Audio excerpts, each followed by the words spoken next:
Welcome to the Founders Lounge, where business meets bullshit and everything in between. I don't like to run to the toilet, much less run more than a mile.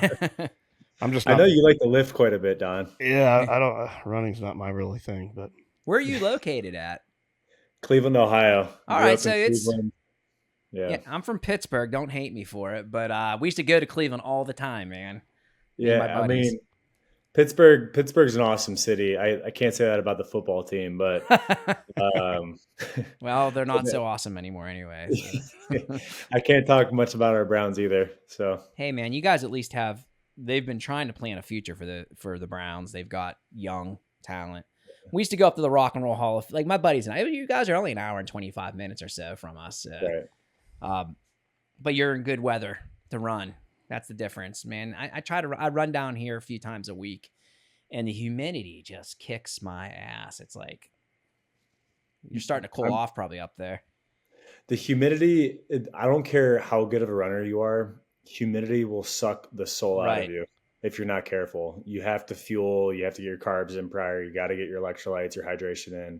And if you're doing it long enough, you need to make sure you're carrying nutrition with you. Otherwise, it'll suck the soul out of you. Absolutely. I'm spoiled. I've got a monster home gym with treadmill in it, Yeah. in the temperature controlled. I was about to say, is it air conditioned? Love that. All right, let's get into this, man. Welcome back to the Founders Lounge, guys. Cool guest on the show today. I've been wanting to talk to this guy for a long time. Huge fan of his brand. I have his product in my garage. I use it regularly, and it's just a cool story, man. Pete Nelson from Sisu Saunas. Thank you for joining us today. Yeah, thank you so much for the opportunity. Excited to dive in here with you guys. Awesome. Welcome aboard, Pete. Well, I guess, I mean, I know it's cliche, but start with where did Sisu start? Your background, like how did it get to where it is now?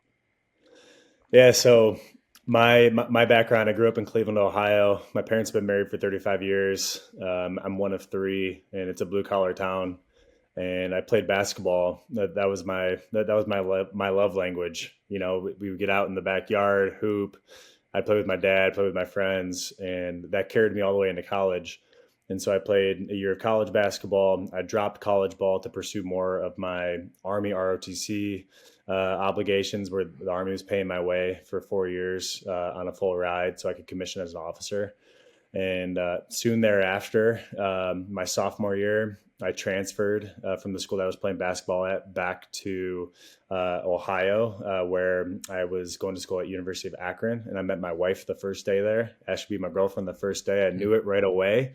Man, And Wow. and good job. yeah, man. And but it was tough transition away from basketball. And when I got more into the Army, I was at Fort Knox for my officer evaluation, and they found out about a bunch of my concussions that I had and whatnot, and so I ended up getting medically enrolled from the Army. So I was just in this like real low spot. I thought I was going to have a 20-year career in the Army.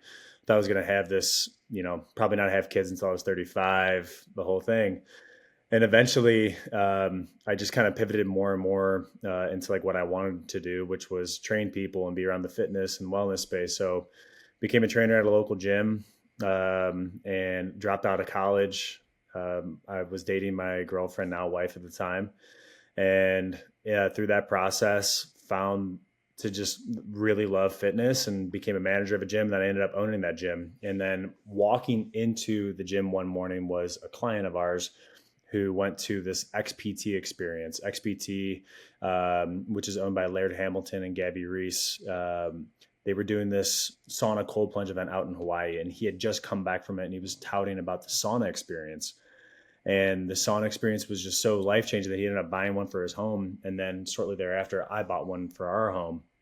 And so his name's Nick Daddis and we are now co-founders of Sisu. And what's so crazy is at the time we didn't know that we were going to end up having our own manufacturing and Sisu being this whole thing. Instead, the very first bit of what Sisu was actually a drop shipping company where we were selling saunas for the manufacturer that we ended up buying off of as consumers. And it was fun selling to friends and family, and every now and then a random person that would stumble upon our local SEO. We would only sell to people in Ohio. We would do white glove installs. And it was enormously complex for even a drop Sounds shipping like it. business. I'm selling 1 to 2 saunas a month, if that. And so you fast forward a little bit and COVID hit and we hit a 12-month stretch without a single sale. Meanwhile, in the Wow. background, our gym, the business that I was in ownership of, was continuing to take off. We had people going to the CrossFit games. We had 400 plus members. Meanwhile, my business partner, Nick, him and his wife own a company called University Teas. They also own a company called Iron Sharpens Iron. And then him and his wife are actually about to put in a blind bid for a local school in the Cleveland area, actually a local library, and they were going to convert it to a learner-driven school called the Acton Academy. And which is now over 90 students deep with a massive wait list. And it's like, at this time, we're just like, hey, 12 months, no sauna sales. Let's just go in our separate ways and just keep building the businesses that we've been, keeping as the main focus. And so we agreed on that. And it was on a morning trail run, March of 2022. We had our headlights on, and it's super scrappy single track trail. We made the decision. 10 minutes later, we're just Josh and BSing, and we both kind of come back to that decision we made, and we're like, what went wrong? Like, what intangibly went wrong? And what are the things that we're seeing in the space that is giving so many people issues to be able to actually make a purchase? Like, what is giving people decision fatigue? Where are the complexity points and bottlenecks? And let's solve for those. And so all of a sudden, 15 minutes of just ideating, like any entrepreneur you put your head up in the clouds and you start thinking of this dream goal of what a great sauna company could look like. And we eventually, by the end of the run, we decided on us pivoting into manufacturing, and for us to do it US sourced, US made, That's a huge Amish pivot. handcrafted, the best quality wood with quick lead times and a simple add to cart without any options. And we wanted to do so where it's really rooted in trust, and the 3 pillars being quality, simplicity, and trust. And we could do the trust through standing behind the product and the brand, standing for the customer, but even more so partnering and creating relationships with some of the most trusted individuals out there. And that became the fabric, which then became Sisu version 2, if you will, on August 1. So today actually is our 3-year anniversary. Oh, Congrats. nice. Congratulations. Thanks. And we launched August 1 of 2022, and we got our first sale. And that first sale, after what at that point was an 18-month stretch, it brought me to tears. And I'm like, man, all of that effort of the last 18 months to be able to get that first $8,000 transaction to come through. And then 2 days later, another sale came through. And then we had our first purchaser of 2 units. And I think by the end of the first month, we sold like 8 saunas. So going from no sales to 8 saunas, you realize that there was something that was, God had his hand on, but then also at the same time, there's something that we did within Sisu that we're obviously really grateful that we ended up pivoting this way. And so we just leaned in more and more. And I'll never forget this. We run Sisu on a business operating platform called EOS, which is Entrepreneurial Operating System. And part of the Entrepreneurial Operating System is you create a Vision Traction Organizer. And this Vision Traction Organizer is a must for any entrepreneur starting a business off the ground to create clarity, not just for yourself and your vision, but also the team members. And one of the things was a 10-year target. And that 10-year target, this is where you like put your wild dream out there. And the wild dream was that we would sell 40 saunas per month by the end of year 10. So 2032. And we hit our first 40 sauna month by the end of month 8. Wow. And that's pretty awesome, man. Just total blessing. And ever since then, it's just been all about obsessing over the product, doing the right things, and always learning. So that's how we started Sisu, and a little bit about my background. And just the fact that we're even on this podcast today chatting is just so surreal, because, I never envisioned a life that I'd be working remotely with 3 kids, or about to have our 3rd kid, here at home in Cleveland, Ohio, selling saunas and traveling around the world, getting to meet awesome people. That's incredible, man. So the name Sisu, how did you come up with that? Oh, man. So I'm obsessed with the term Sisu. Sisu in itself is an ethos. Sisu there's no literal translation from the Finnish language, where it's the word comes and stems from Finland, to the English language. But roughly what it means is perseverance, tenacity, bravery and grit and being able to overcome all sorts of adversity. And Finland is the birthplace of sauna. And what's crazy is that for every 2 people, there's 1 sauna in Finland. And then if you're aware of Finland, the population there, they've got pretty decently sized families. So you're talking like 5 to 6 people, which means that most people have 2 to 3 saunas at their own home. Wow. And so they've got one outdoors, That's one indoors, and then amazing. a smoke, and then they got a smoke sauna. And what's also nuts is that Finland is known to be the most happy and fulfilled nation in the world. That doesn't mean that they're rosy in the cheeks and always saying hi. It's just they're just tremendously fulfilled, and they're embracing the hard things. And the other underrated factor with Finland is that it is extremely cloudy. So when you factor in you're not getting much sunshine and you're super up north and it's super cold, but you have this common denominator amongst everybody's families of them having saunas, like that's just where they go to break bread. And what you realize is that in Finland, the things that they do so well is that they build great relationships with their family and friends, and they always do so over things that are going to be rooted in health. And so they do it in the sauna. So if they eat, then they go to the sauna after. If it's at lunch break, instead of going for a walk, they go to sit in the sauna. Instead of going for their smoke break, they go to sit in the sauna. And so it's just the cultural norm is that they go and embrace the heat together and have great conversation. They're not doing it over their phones. A lot of times they'll actually include alcohol too. And it's just a really interesting lifestyle. And it's something that I realized that the United States lacked was all those qualities of what Sisu embodies. And so we really wanted to create a lifestyle brand around Sisu and this ethos and bring it to the United States and really get people to start really leaning in on the hard things, but doing so through grit and community and bringing people along for the ride. And I think that the sauna is such an incredible tool for people to forge grit, forge connection, and do things the right way, and also be a resilience tool for them to get back to doing the things that they love the most. Whether if you're a runner, a hybrid athlete, an entrepreneur, the mom that's got 4 kids and just overly stressed out, like the sauna is a vehicle for you to become more resilient and a better version of yourself. And so that's what we're hyper focused on, is getting people to really embody Sisu and know what like Sisu actually feels like. And then as a result, obviously getting them to utilize and sit inside one of our saunas for them to know what that actually feels like. So that's what Sisu means. And the Finnish culture is incredible. And it's just something that I've wished that the United States would probably grasp onto a little bit more. Well, I've been following you guys for a while now, and I actually own one of your saunas, and I love it. We sit in there every almost daily, if not very minimum every other day. So I think you guys are nailing it, and you continue to do a fantastic job. But you mentioned something a minute ago about talking to your business partner on the trail run and making a huge decision to pivot, which is wild to me. You did that on a trail run. That's pretty cool. But that's a lot easier said in a conversation than when you actually think about the reality of it and actually doing it. So how big of a struggle was that? Like the challenges you guys faced in making that pivot and starting a manufacturing plant, like that is not easy to do. I think I'm a very simple-minded person. I can't think very complex. I'm not the detail conformist, if you will. I'm very like, here's my vision, and I need to find the right who's to be able to help me get it across the finish line. So that trail run provided so much clarity in my vision and our vision to be able to get this thing to market the way that we wanted. We just needed to figure out the right who.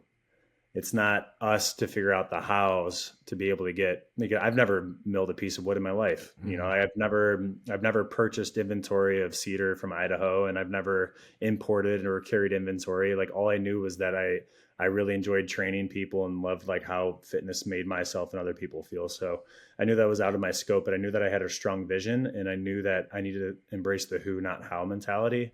And the who mentality was figuring out who can produce the unit. Right. So like for us, we knew in Cleveland that we had on the east side a super strong Amish community. And this Amish community is unbelievably talented and some of the most incredible individuals who take so much pride in the work that they do. And so for us, it was a number of calls to figure out like which Amish community and which Amish facility could we potentially roll up with in the start to figure out if this is going to be like if there's a proof of concept here. So we really leaned in on that. And after a number of calls, a number of coffee meetings, some sessions in the actual sauna where we're sweating on our like write in the rain notebooks.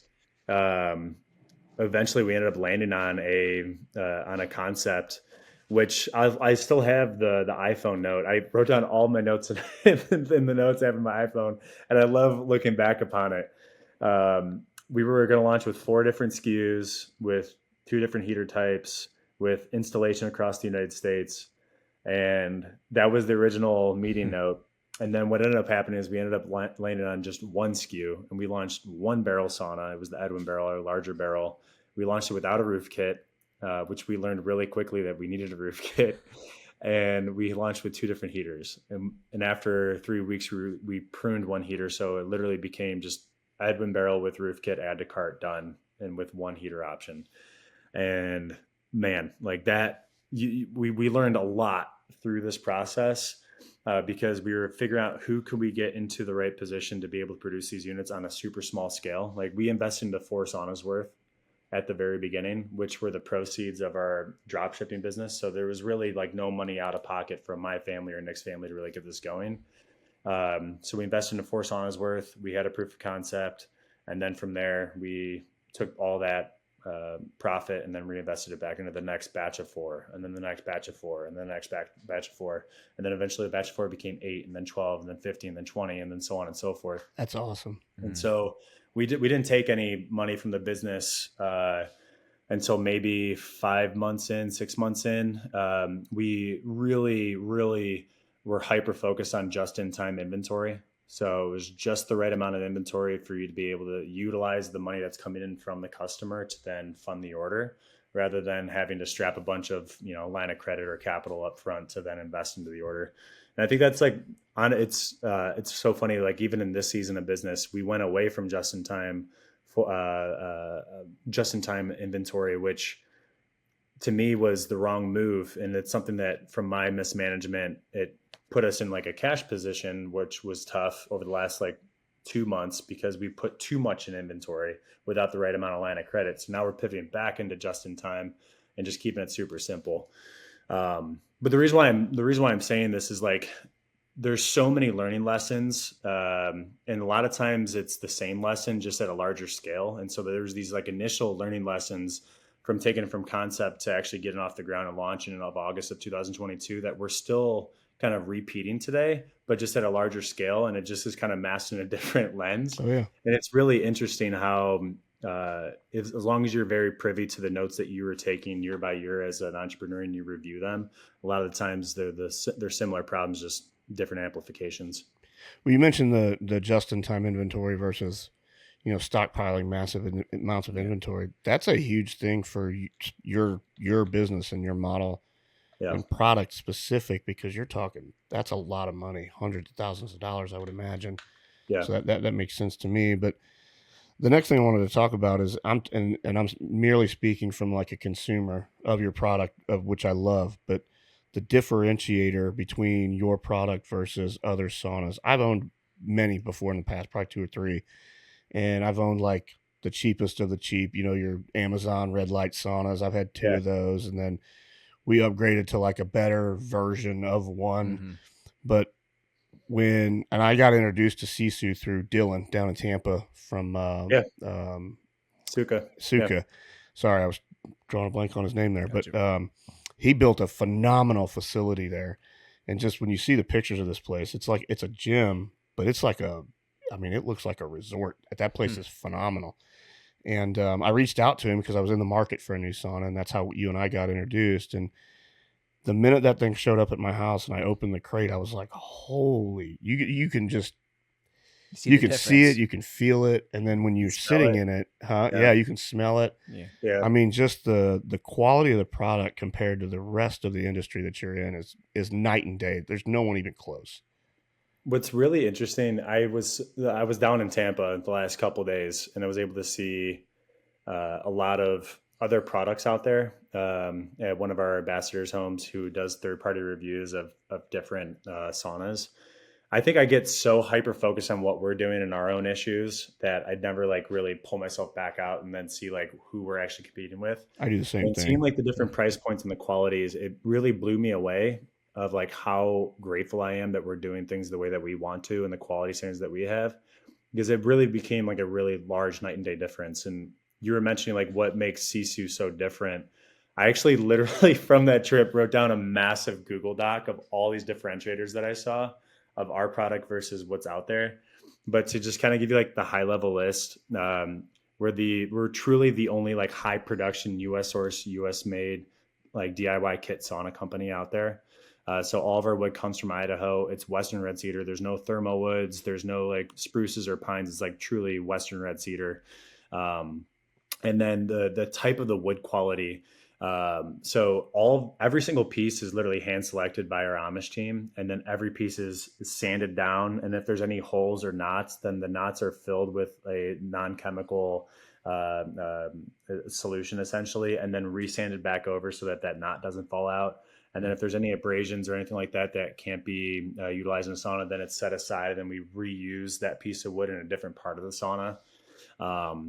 And then from that wood as well, it comes in, the thickness of the wood is just so different. Like I didn't realize how thick the wood was compared to our competition, but the competition uses about 3/4 to about half the thickness of the wood compared to what we have. So like the insulation properties and the sturdiness and the ruggedness of the wood is massive. All of our stainless steel comes from Columbus, Ohio, and is like thick stainless steel for the straps and the hardware.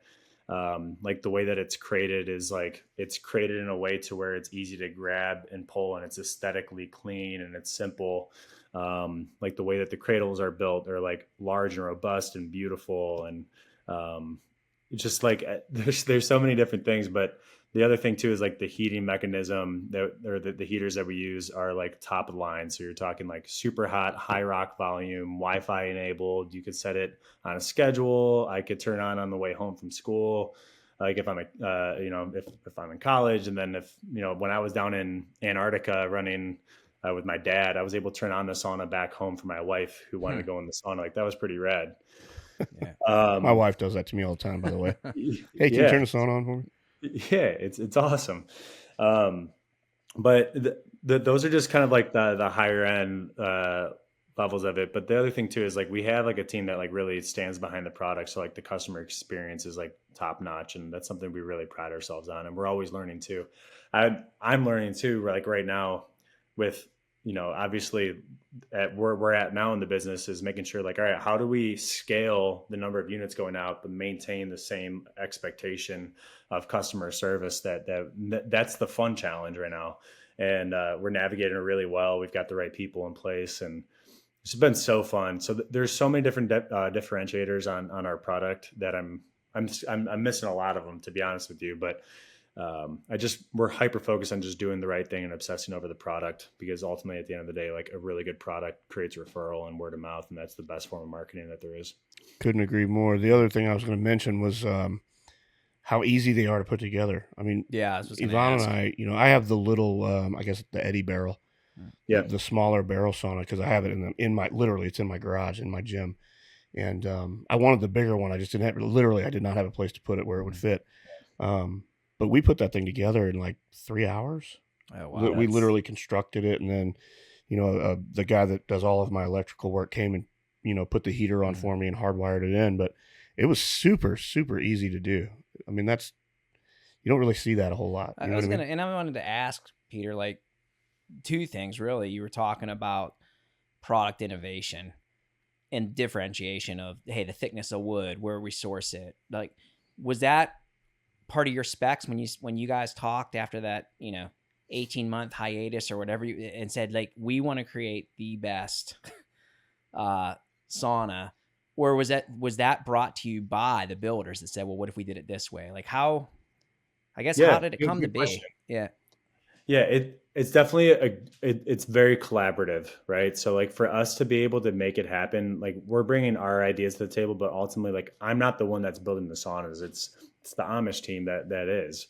And so they will then go ahead and provide feedback like, hey, this could be done better. This could be done better. We could actually remove material here. We need to add more material here. Like how well does it go together? Is it simple? Is it too complex? There's so many different iterations of that. And then you get the product out there, and we did all of our R&D, and then you get the product out there, and then you get customer feedback, and then you're like, all right, this could be better based off the way that the customer sees it. And then you're constantly iterating. I never believe in a completed product. I'm never content with our products. I'm always like, how could we make this better? So like even our cabin saunas, like the products that we sent out early on were phenomenal, exceptional products. But we've already made, I think we're on like version 3 or version 4 of the actual cabin sauna that we launched in August 1 of last year, because of just customer feedback and like things that went really, really well that we want to do even better and amplify more of. And then things that like there were pain points on that we needed to fix. So I never want to just sell a sauna to sell a sauna. It needs to be the right sauna, and it's way more fun having a relationship with the customers in our community than for us to be like hands off and just trying to collect a quick buck. Like if that was the case, you could just take me out back and just lock me in the sauna. Yeah, You know, like let you sweat it out a bit. yeah. That's not the point of the company. Yeah. So, I mean, obviously, again, I'm a huge fan of the product itself, but where my mind always likes to go is on the business side of it, just Yeah. because that's how I'm wired, is building businesses. But is there something that I would consider or say that like flopped? Like, did you guys try something in the innovation that and actually try to do it, and then you're like, oh man, that like really flopped. We need to pivot. Yeah. I mean, it's so, I would say like the biggest flop that we've had in the business was changing our inventory purchasing, because that created like a cash constraint. That was like the biggest. And like we were really bullish on having stock so we could be able to get orders even out quicker than 4 to 5 weeks. And that ended up biting us in the butt. We weren't able to get them out quicker than 4 to 5 weeks. And then it slowed our ability to be able to product innovate, because we were operating so conservatively with cash and not enough of our like a line of credit to be able to, leverage some specific growth opportunities. So that would be like one of the main flops from a decision-making process, was how we were purchasing inventory.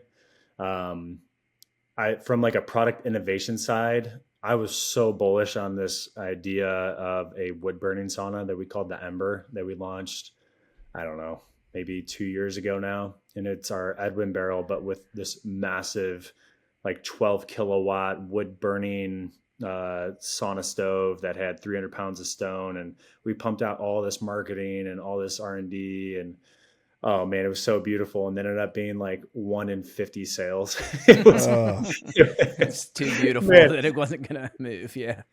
Yeah. I mean, and like my favorite experience is a wood burning sauna experience when it comes to any saunas. Like you just can't beat it. Yeah, it's like you smell it, see it, taste it, everything, man. Like you can't beat it.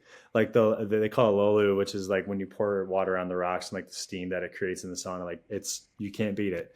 But man, I love the experience so much. But looking back, it was such a niche product, because the people that we're selling to need convenience, not going out there and stoking the fire a bunch of times before they get in the sauna. And so, yeah, I mean, we were definitely marketing to a niche customer, and that flopped, and we pretty immediately pruned that from the business. And then secondly, we launched an outdoor shower, 8 months into the business. And we had that live for about a year. I remember seeing that. Yeah. We had that live for about 50 or 60 sales. But the margins were super low, and the hardware that we had chose was going defective after a while, and I just didn't really believe in the product anymore. So we pulled the SKU, and I remember that being like the first one where I'm like, all right, is this a distraction on the business? Because for every 7 sales of a shower, that elicits 1 margin of a sauna sale. Like, should we just be selling 1 more sauna versus this lifestyle product?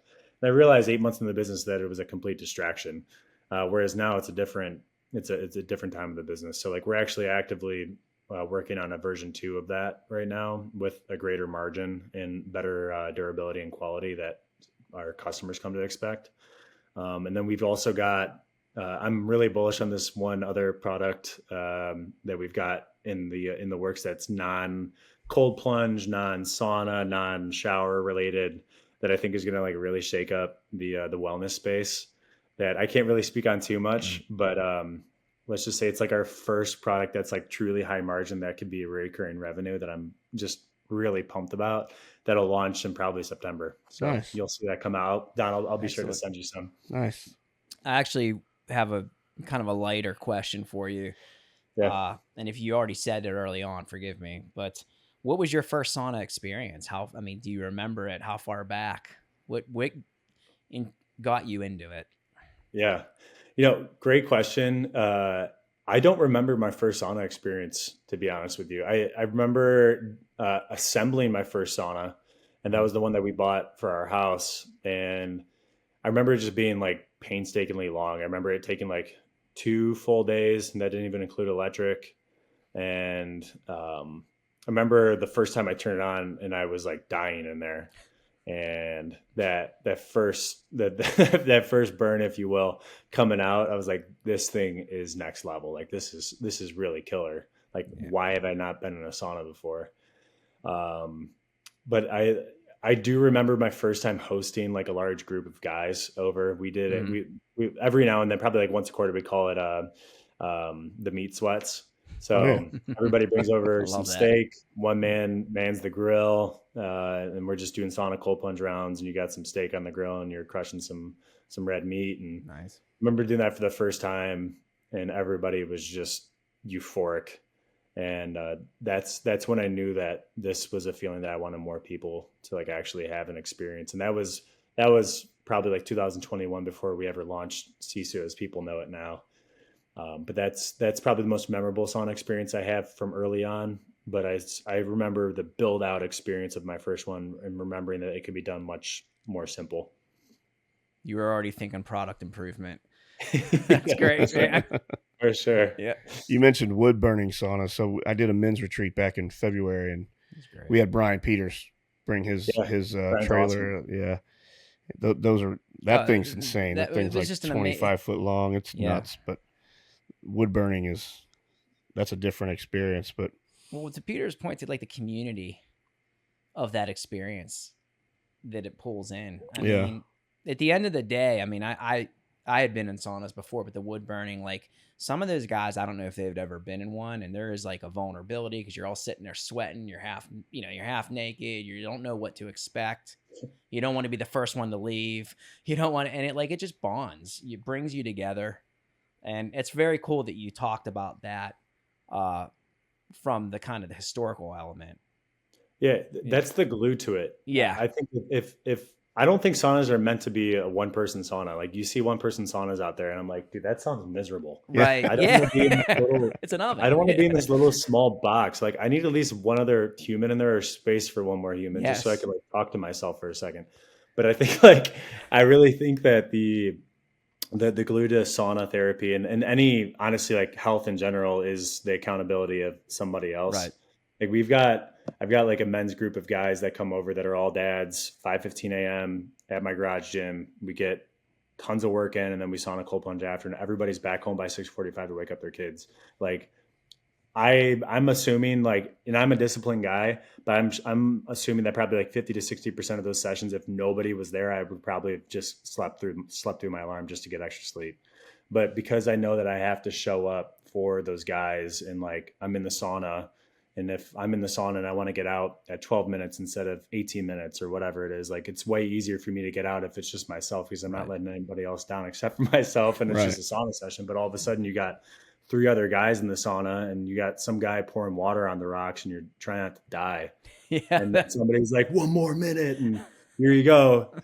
There's something incredible about that if you've not been in a hot traditional sauna with a group of other people, like it's hard to explain. You just got to experience it for yourself. It is.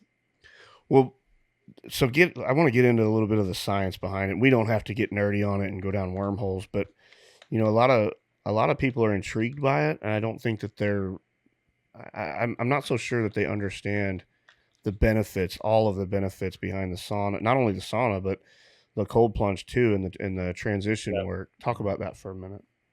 Yeah, for sure. So I'll start like super high level, and we get in the weeds however we want. But Sauna therapy is an exercise mimetic. It's not to be replaced by the exercise. With it being an exercise mimetic, all that simply means is that it should not replace exercise, but it enhances everything that you're doing with your exercise. But when you look at anything that you could possibly do that would allow you to exert the least amount of effort, it's sauna. All I do is literally open up a door and I go and sit and I sweat. I'm not exerting any effort other than just sitting there and sweating. So for the United States right now, with the obesity rate, I think being close to 45%, like, man, talk about low hanging fruit for the United States. Like, we're already sitting a lot. Why not go and do it and sweat and do it with other people without your phones? I think that low hanging fruit for people. So like when you talk about sauna therapy, it's truly a catch all. You've got the aspect of sleep for it to induce a greater, deeper sleep, a quicker sleep. It helps you be able to stave off stress and inflammation because it expedites the inflammatory process. When you're in a sauna, it's inducing a fever, right? Because now your internal body temp is coming up. Now you're sweating. So it's increasing inflammation in that session. But as a result, it's decreasing the inflammatory window for you to be able to get back to exercise even quicker. And then when you pull that back out, then you've got the Alzheimer's and dementia aspect, which is crazy. So there's what's so cool is that sauna therapy increases BDNF, which is brain-derived neurotropic factor, and helps you bridge new connections in your brain. It also helps you be able to create a good stress on the brain, so that way it's able to actually stave off the early onset effects or the onset effects of Alzheimer's and dementia. So like they're starting to find that Alzheimer's and dementia really starts creating some sort of pathway to that unfortunate spot of life 30 years prior. So you're actually able to delay that by frequent sauna use. Then you're looking at the aerobic side. The aerobic ability is insane. There was actually a recent study done on a smaller group of guys, but they were all guys that had a 62 VO2 max of 62. And that group, what they did is they did 2 times a week of 30 minutes sauna at 175 degrees, which if you've ever been in a sauna at 175 degrees for 30 minutes, that's hard, man. But they did it twice a week, and their rate to exhaustion was 32% increase. So what that simply meant is that for those who would typically get exhausted at 20 minutes on like a 5K effort, they were actually able to increase their point of exhaustion to 26 minutes, which is insane. That's just off 4 weeks. It's massive. Yeah. So that's 4 weeks, 2 times weekly, 30 minutes post training. Then you've got the human growth hormone, natural growth hormone side, which there's protocols out there where if you just do it 1 time weekly for 20 to 30 minute intervals of sauna, and then 2 to 3 minutes cool for 2 to 3 rounds, you're increasing growth hormone by 16x what baseline would be. And it starts to fall off there if you do more sauna therapy throughout the week. But it's crazy, all these different aspects that sauna provides athletes and then people that are really obsessed about longevity. I think the one main piece of research that came out that everybody's really bullish on is the longevity aspect, where they're seeing massive reductions. And don't quote me on the exact stat, but it's close to around 50% reduction in all-cause mortality. So any health-related event, death, decreases by 50% by somebody saunaing 4 times weekly for a minimum of 15 to 20 minutes at a time.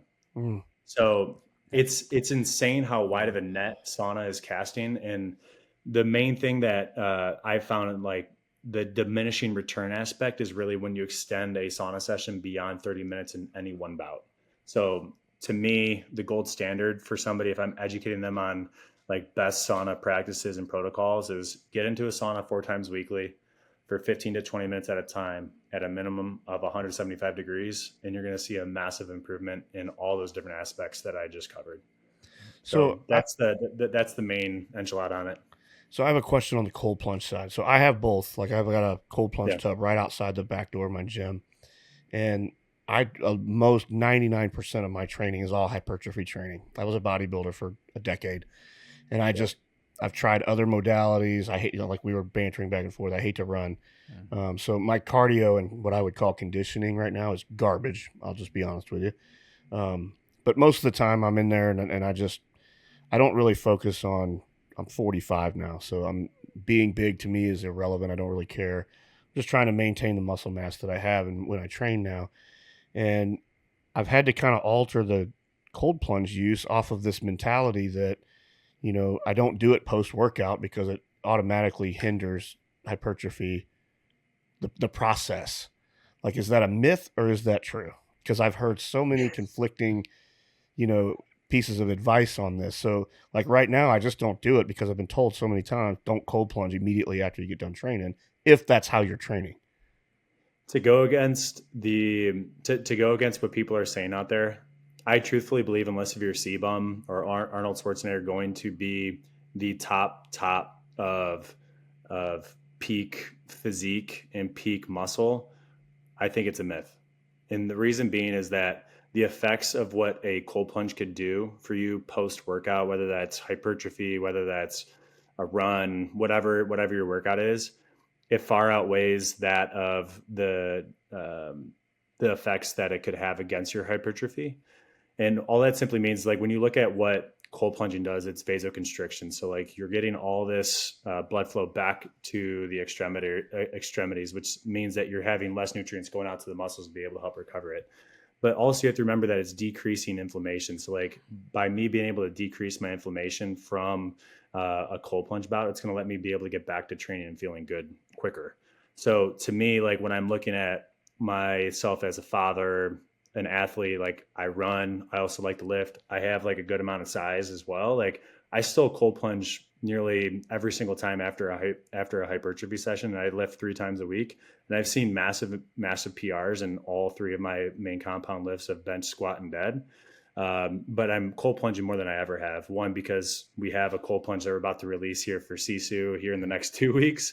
And so like now we have our own, so now I'm using it more. But 2, like truthfully, from a size component, unless if you are like the 0.001% and you're going to compete for Mr. Olympia, it is something that you should really view it as like a non-factor. I know plenty of incredible NFL players that are massive humans, some of the best CrossFit athletes out there that are all cold plunging directly after their sessions, and they're not changing their physiques or their or even there. It's actually there's argument that it could help out your physique because you're converting your white fat cells to brown fat cells alongside your spinal column, which is then going to make your the mitochondria, which is the powerhouse of the cell and the energy production, like that's going to increase, which is going to let you be able to decrease body fat. So your physique's only going to look even better as a result of you cold plunging. So I think it's truly a myth. The only population it applies to is if you are at the peak physique, and also probably on steroids doing some massive bodybuilding show. Guess I'm going to have to change it. You got to start cold plunging after. Yeah.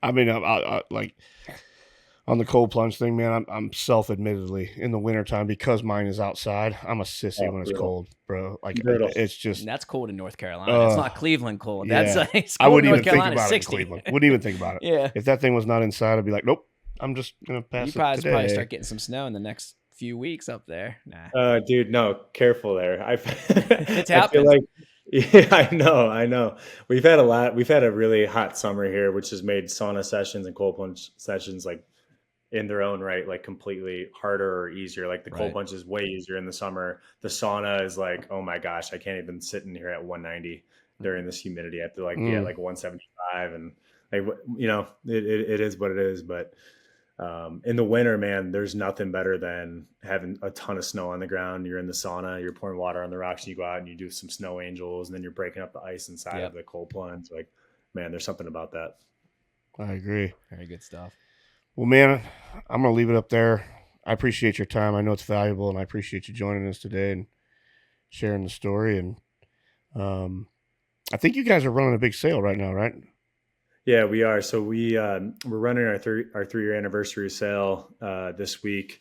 So it's $450 off our 2-person sauna. So the Eddie Barrel and the Charlie cabin sauna. The Charlie's named after our daughter, Charlie. And then $550 off the Edwin Barrel and the crew cabin, and the crew's named after our son, Crew. But all that to say, that ends on Monday, August 4th. And then we got some surprises up the hat thereafter. And then we launch our cold plunge on August 11th. And then we'll have this product launch I was talking about for this new product that we're super deep in and that we're actually finishing up manufacturing on right now in September. So Nice. a lot of good stuff down there. Well, where can people find you and your website? And yeah, so you can find us at sisulifestyle.com. So it's SISU lifestyle.com. You could find me on Instagram at Peter Nelson II. Same thing on YouTube. We've been putting a large focus on YouTube there. I've got a founders newsletter as well that you could subscribe to on our website. And I'm also on LinkedIn underneath all those same handles. Awesome. Good deal, Peter, man. Thank you. Yeah, thank you. Yeah, thank you so much for the opportunity and the time, guys. It was great chopping it up with y'all. Yeah, you too. All right, guys. Till next time.